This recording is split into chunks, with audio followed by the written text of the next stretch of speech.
Olá, colegas, tudo bem? Eu sou Ana Clara Brasileiro, eu sou mestranda aqui na Faculdade de Direito em Trabalho e Democracia e sou aluna da professora Daniela Muradas na disciplina Direito Sindical. Hoje eu estou aqui para nós continuarmos o nosso debate sobre as questões levantadas pelo Bernard Edelman no seu livro A Legalização da Classe Operária. Mais especificamente, eu vou tratar das questões que ele levanta na segunda parte, intitulada Empresa e Política. Nessa parte, ele vai trazer duas provocações de extrema relevância para nós, para a compreensão do conceito dele de legalização da classe operária, desse processo que ele descreve acontecer, quais sejam a questão sobre a neutralidade política do ambiente de trabalho. E o segundo ponto é o papel do judiciário na captura da classe operária, das demandas e da luta operária. Então, vamos por partes, né?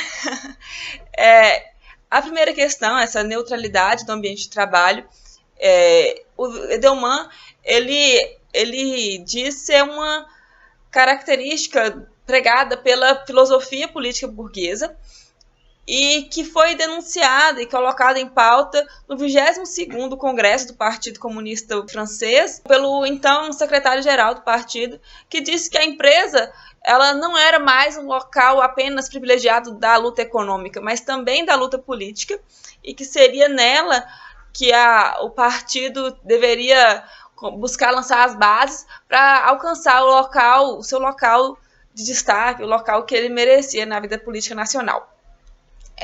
Logo após a fala do Jean Marchais, isso foi em 76, em 1977, em fevereiro, o presidente da França, ele denunciou, ele retaliou mesmo essa fala no Conselho de Ministros, dizendo que seria uma tentativa do partido de politizar a empresa, atentando contra a natureza neutra do ambiente de trabalho. Então, haveria a crença de que o local de trabalho ele era um local consagrado ao trabalho apenas e que as lutas da classe operária nesse ambiente deveriam se confinar às questões econômicas, despojando-se do aspecto político. Se os trabalhadores quisessem questionar a estruturação política, questionar a organização política nacional, eles deveriam agir por meio do partido e fora da empresa, na verdade. Então, as entidades representativas da categoria que poderiam apenas questionar isso no ambiente interno e sem conotação política. O que vocês acham? Vocês acreditam que exista esse fazer humano despojado da política, alheio à política, fazer coletivo, inclusive? Em relação à produção capitalista, a extração do mais valor, vocês acreditam que ela não tem cunho político, ela é realmente politicamente neutra, como afirma a ideologia burguesa? Enfim, nesse sentido, o Edelman ele vai nos mostrar um estudo de caso que para demonstrar essa discussão justamente da neutralidade do ambiente laboral. Foi o que foi discutido nesse estudo de caso, foi ocorrido em 1975, e apesar de, primeiramente, os trabalhadores terem tido uma vitória em primeira instância, em segunda instância eles perderam, e foi uma derrota que o próprio Edelman fala que foi péssima para a classe, porque não só eles tiveram de aceitar a definição de política da burguesia, como ficou judicializado e consagrado mesmo que a empresa era politicamente neutra. Foi algo decidido judicialmente, que aquele ambiente empresarial deveria ser neutro e que, portanto, a ideologia político-partidária comunista não poderia ter lugar ali.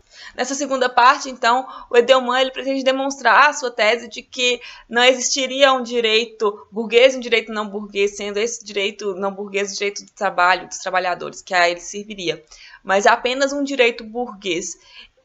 que amoldava-se às relações de trabalho, servindo, claro, à burguesia. Desse modo, ele vai contar um caso em que os trabalhadores buscaram valer-se dos seus direitos, dos direitos positivados, dos direitos trabalhistas positivados, para ampliar seu rol de garantias ou sua condição de cidadania, mas foi uma situação em que o título saiu pela culatra e, na verdade, os trabalhadores tiveram suas garantias minoradas e foi reconhecido judicialmente que aquele direito que eles reivindicavam não existiria, de fato, no ordenamento jurídico.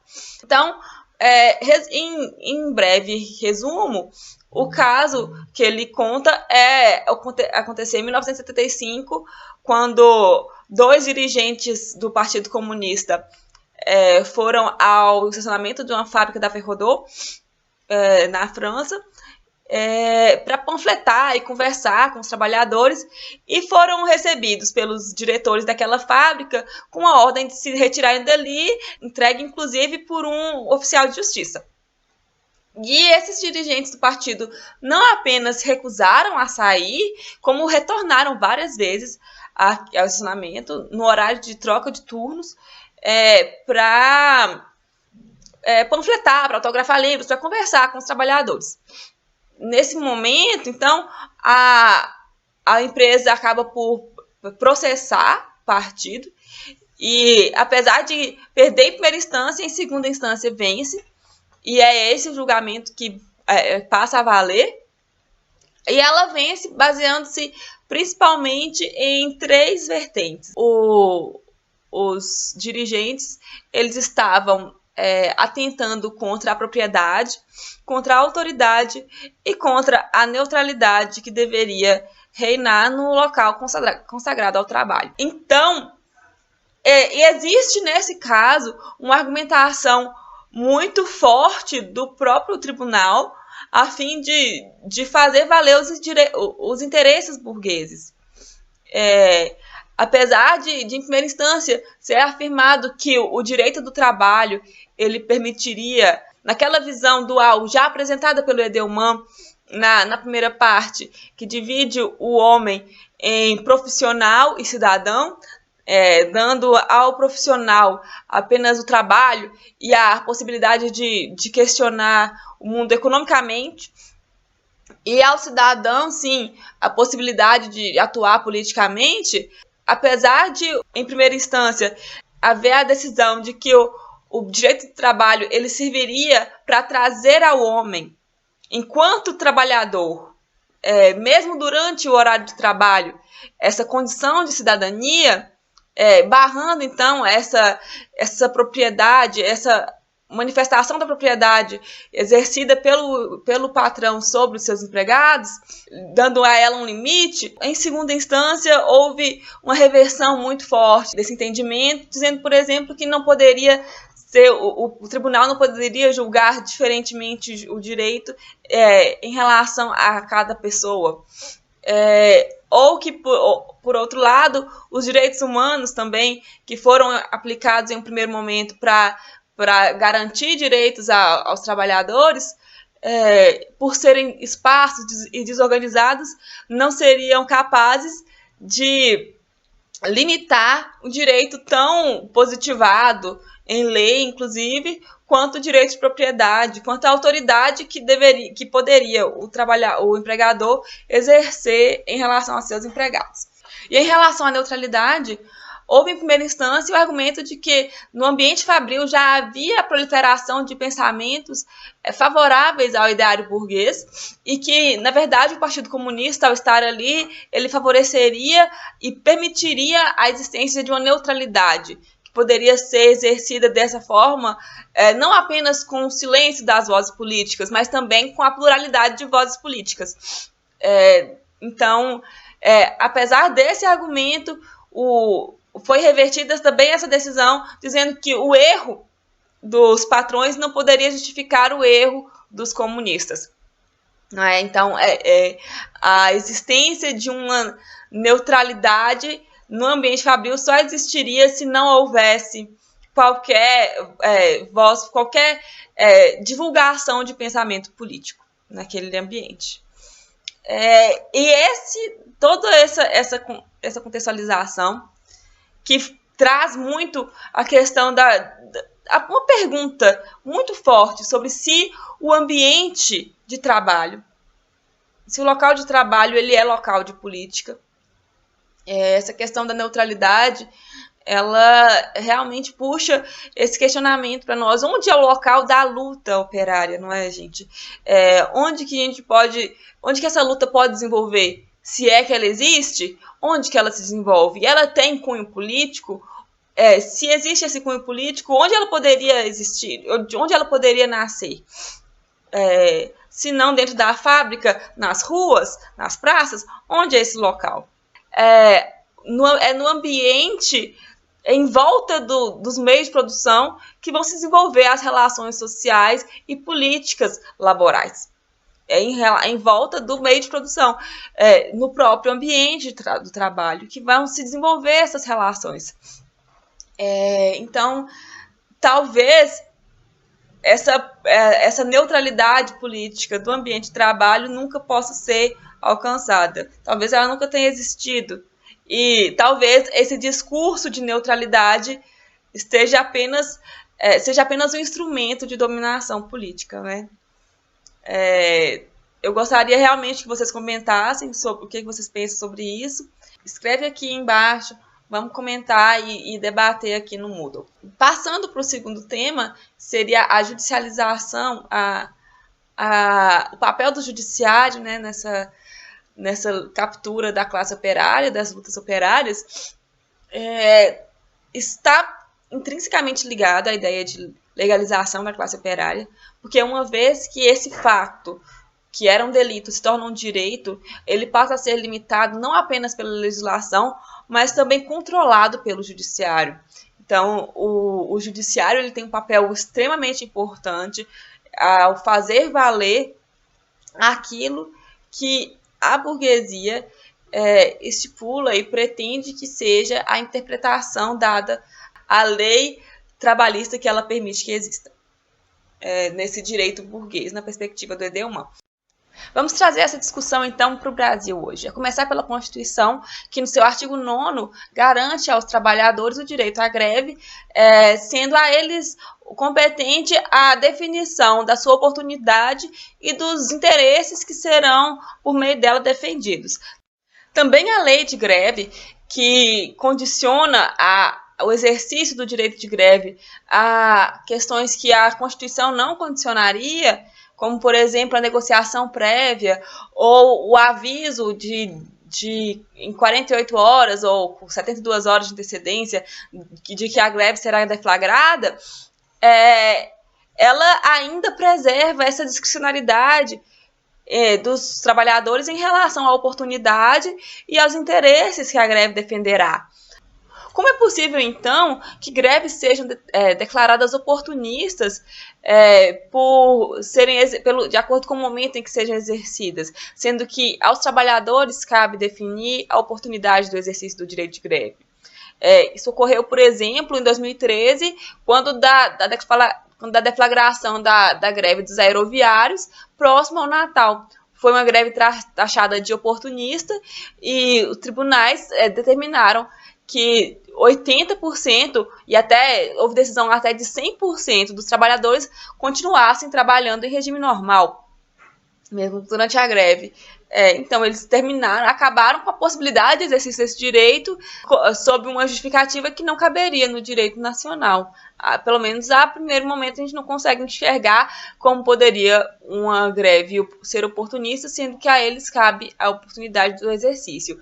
Além disso, em relação aos interesses defendidos, se forem interesses considerados políticos, a gente tem também, reiteradamente, a declaração de abusividade do exercício do direito de greve. Esse ano houve um julgado na SDC, que foi divulgado no informativo número 157 do TST, vocês podem ver lá, declarando a greve dos portuários como abusiva por ter sido deflagrada a paralisação por motivação política.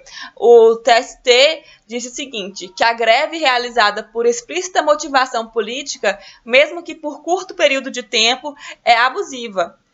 Visto que o empregador não dispõe de poder de negociação para pacificar o conflito. Então, nesse sentido, existe a extirpação pelo próprio judiciário dessas questões políticas de dentro do movimento grevista. Quando da organização de greves gerais, como foi a do dia 28, existe sempre o problema, a preocupação sobre se essa greve será posteriormente ou mesmo preventivamente declarada como greve abusiva por ser movida por questões políticas. Como se a relação de classe não envolvesse necessariamente questões políticas e questões econômicas, como se o econômico não fosse ligado à política. Então, existe sempre essa preocupação dos sindicatos. Além disso, outro tipo de ação que muito vem sendo utilizada como forma de impedir o movimento grevista, o movimento paredista, são as ações possessórias, especificamente interdito proibitório.